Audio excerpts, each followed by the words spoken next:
you see there, we've got Right Honorable Gali Omanaba, former Speaker of the House of Representatives from 1999 up until 2003. Thank you for coming on this morning, sir. Thank you very much. Well, I think I should start from asking. Many want to know what's been happening ever since you left speakership. I mean, you were a member of PDP and APC, so do you have any political ties now? Well, I have. Of course, I used to be a member of the PDP, and I left before the elections in 2015. I moved to APC, and I left APC, so I'm now not a member of APC, but we are talking, and it's very likely I may return to APC based on certain conditions. So we are negotiating the conditions. Well, at the moment, they are the ruling party, and certain actions they're taking is going to definitely affect everybody. But we've been speaking about some of the actions, that the executive arm of government has taken, one of which happened to be the directives from to the vice president about him seeking permission for certain offices under him, and then the way they conduct business moving forward, having an economic advisory council, scrapping the management team. So those changes, people will always interpret, they read meanings into it. Law and politics, perhaps they collide, but what is your impression of that move? Well, the presidency is one, and the president is the president. He is the chief executive and the commander-in-chief of the armed forces. The Constitution has empowered him to do anything within the limits of the Constitution. Even though the Constitution has given the vice president certain powers, especially with regards to the National Emergency Management Agency, the Border Community Commission, and some other BPE, Bureau for Public Enterprises, and some other parastatals or institutions. I believe that ultimately the buck, stops with the president. Of course, people will read meanings into the sudden directive that the vice president should seek permission, for him to do certain things even under his purview. This happened during the Obasanjo presidency with his vice, Alhaji Atiku Abubakar, who was, supervising the privatization program, and the president took over, and also took over many other things from the vice president. So, as long as we have a constitution that is contradictory, we are going to continue to experience these kinds of things. Okay, two things. Now, when the president took over at that time, his impression was that some things were not going on wrong, either politically or otherwise, and then he took over. So in this case, will it be wrong for people to impute the same meanings that something may have gone wrong, or this has to do with political calculation for 2023? No, I would not blame anybody for imputing meanings into this. But what I'm trying to say is that it is within the powers of the president to do as he likes with his office. Of course, it could be wrong for the president to do that at this time. But at the same time, it is within his power to supervise his presidency. That is that is normal. Okay. Then secondly, why do you say the Constitution is contradictory? Well, you cannot assign powers to the vice president. The Constitution shouldn't have done that. And in the first instance, I'm aware that when the Constitution was being drafted in 1999, I'm aware when some of my friends went to influence that kind of activity to take place. But it is wrong. It's not done. What was their thinking? Why did they do that? Their thinking was that the vice president should not be left idle, and he must have some powers assigned to him.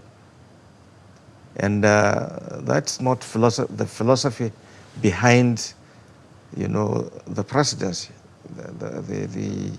The philosophy is that there must be a president who is supposed to be assisted by a vice. And the vice president should always be, should work, should do, the vice president should do only things assigned to him by the president, because the president is the president. So otherwise, you have two presidents. Okay. But now that these actions rapidly have happened, doesn't that raise the degree of, quote unquote, the idleness of the vice president, which those people who suggested this were trying to avoid in the first place? Well, that is what the Constitution says. So if the Constitution says that the vice president should be idle, then he should be idle. But why do you think that the vice president's office shouldn't have been assigned anything beyond just sitting idly? I mean, some have even adduced that that office could just as well be a spare tire in the boots. Well, you see, if I were the president, I'm telling you what is obtaining. My own take is that if I have somebody assisting me, of course, I may give him some job to do, but that will be discretionary. It should not be something that is dictated by the Constitution. That is my view. So if the vice president doesn't have anything to do, then he waits when he becomes the president, when he has the opportunity, then he can exercise certain powers. But as long as he is the vice president, I don't believe he should enjoy any sort of independence. Don't you think that can also be adjudged to be waste of resources when you have an office of such high placement in society and he doesn't really have any? I don't think so. The intendment behind a vice president is that should anything happens to a president, then a ready successor is in the wings. That is the philosophy, that a vacuum should not exist when you don't have a president, either by reason of death or by reason of impeachment or removal or whatever. And if at that point that vice president didn't have any executive powers, didn't know what was going on at all except what was made known to him, he will be as good as starting from ground zero. Well, that is what the Constitution says. That is what the Constitution says. If the vice president is only limited to the management of the National Emergency Management Agency and the Border Communities and the Boundary Commission, these are not fundamental institutions of state.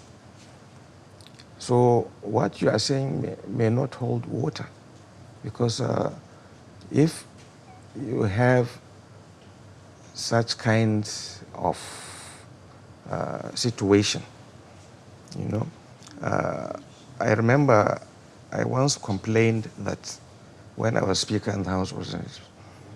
I once complained that as Speaker of the House of Representatives, we also had a Senate President, we also had a Vice President, who were supposed to know what was going on as far as the economy is concerned and many other things. But looking at it more reasonably, these are responsibilities, for the president. And I believe that a lot of people have been reading meanings into this because of the politics of 2023. That the vice president, is becoming very, very visible, and that some people in the presidency, or even the president himself, is not comfortable, and that they have somebody they want to prepare to take over from PMB in 2023. As far as I'm concerned, it is going to be presumptuous for me to accept that kind of argument, even though it might be possible. People want to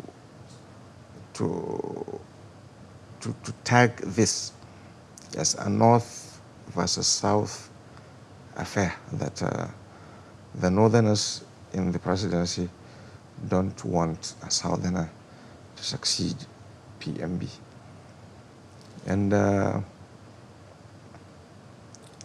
I would not like to be presumptuous, but my belief is that whatever is going to happen in 2023, we must elect a president that is competent wherever he comes from, whether he's from the South or from the North.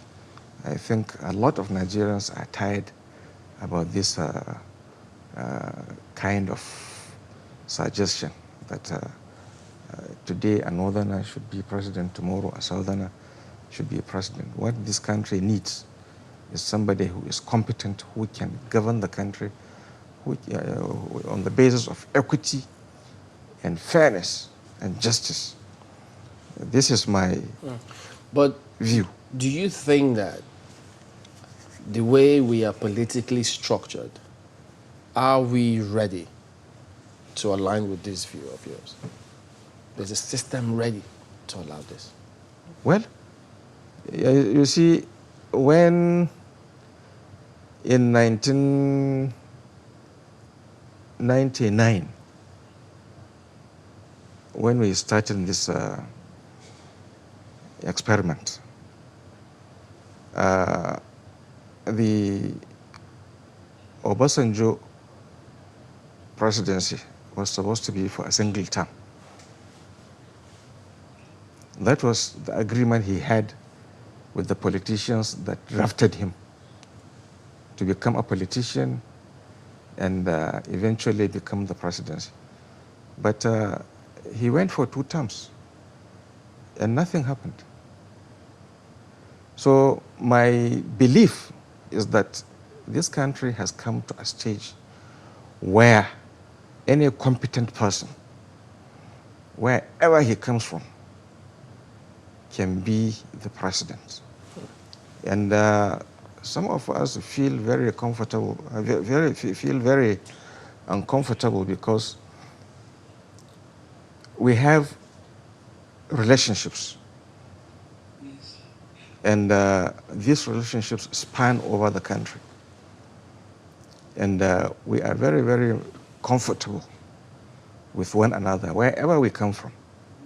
I was Speaker in the House of Representatives. And the relationship with my deputy has spanned over our families. He comes from the South, but our relationship spans over our families. And many people I was in the house with, my relationship is like that with them. And in fact, a lot of times I even feel more comfortable discussing my problems with Southerners than my fellow Northerners. And I'm not averse to any Southerner becoming the president of this country. But he must be capable and competent and somebody who can run Nigeria on the basis of equity and fairness. Because lots of times, even my own northerners, I got into situations where a northerner could not help me out. A southerner, you know, bails me out. So I think Nigerians are comfortable with themselves. What is happening is that a lot of politicians, for the purpose of retaining power, are pitching us against one another. That is what is being done. Mm. All right, well, let me bring our colleague in Lagos. He has some questions for you. Kayode. Well, thank you, Chamberlain. I'd just like to go back to moments earlier when you said, ever since we started this experiment in 1999. And, I'm just curious, on one hand, why do you call it an experiment? And you know that for every experiment, after a certain period of time, in this case, after 20 years, you have evaluations and, some form of observation. So for you, what are the evaluations you have of this experiment, as you call it so far? And why do you call it an experiment? 1999 date, and why do you call? Well, you see, democracy in Nigeria is a work in progress. So we are progressing. We are now about 20 years old in our democracy. I can't say it is doing very well. It's ongoing. It's gradually being built. So that's why I said it's an experiment. It's not something that has a span. It's work in progress.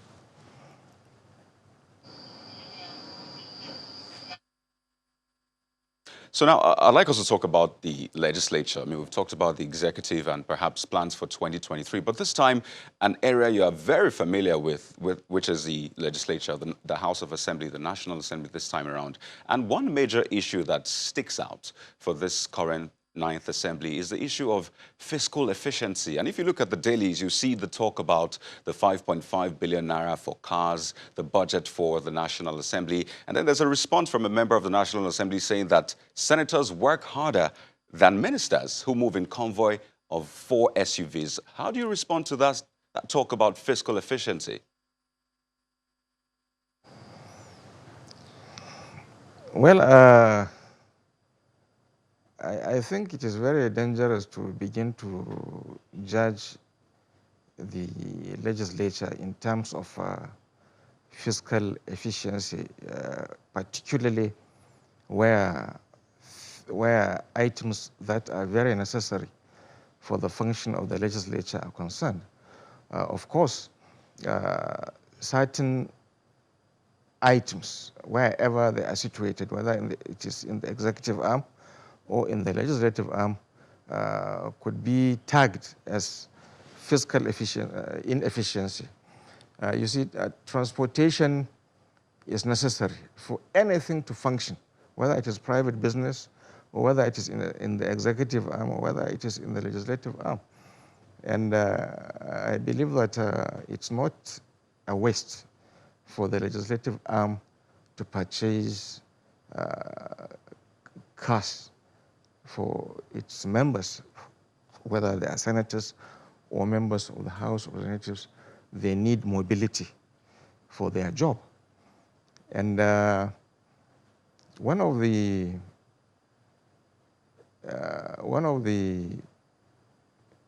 dangerous discussions that people have been having in this country is towards the legislature. You see, the legislature, I believe, must be allowed to function. It must be allowed to develop. When we started in 1999,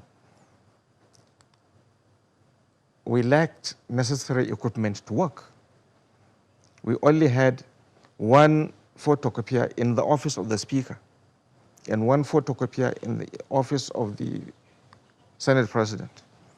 And we didn't have even office space until much later. We tried to even rent, even the rent that we wanted to embark upon. Okay, just a moment. It's interesting now that 20 years after, I mean, things have changed. I mean, if you go to offices, you see what is there. But then I think also I'd like to get your view on this. And it still talks about fiscal efficiency, not just for the legislature, but for the executive, for government at large. And we know that fiscal efficiency is very important now, especially because we need to, as it were, cut waste and generate more revenue. So do you think this is something we should be looking into for the executive, legislature, and, the arms of government generally? Well, you are aware that we don't have a fully developed transportation system. There are countries where people don't even need cars, to own cars privately. You see people parking their cars. A person could spend 6 months, even 1 year, without driving his car because they have an efficient transportation system. We don't have it in this country.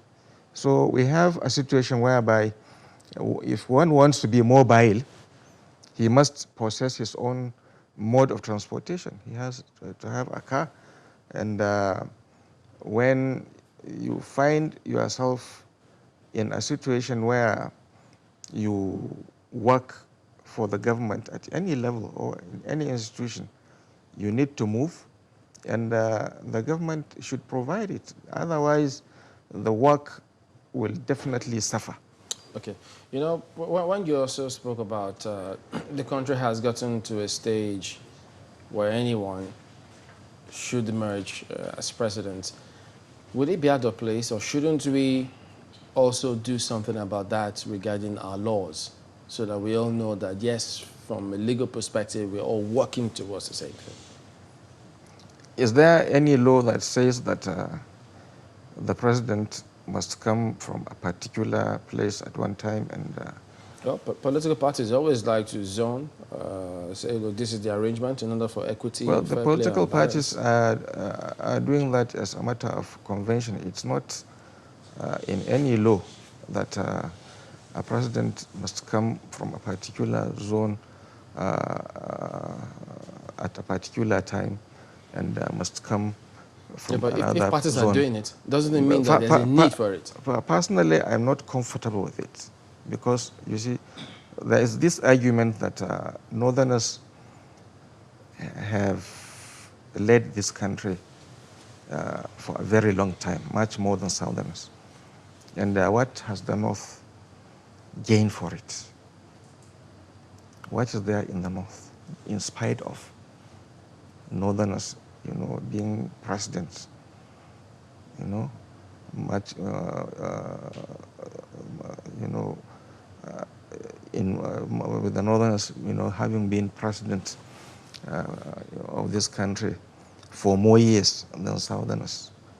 What has the North gained for it? So is there anything you think the electorate, the people, whether Northerners and Southerners, is there anything you think the electorate can do about that? You see, I believe that what is necessary for us to do is to look at the structure of the country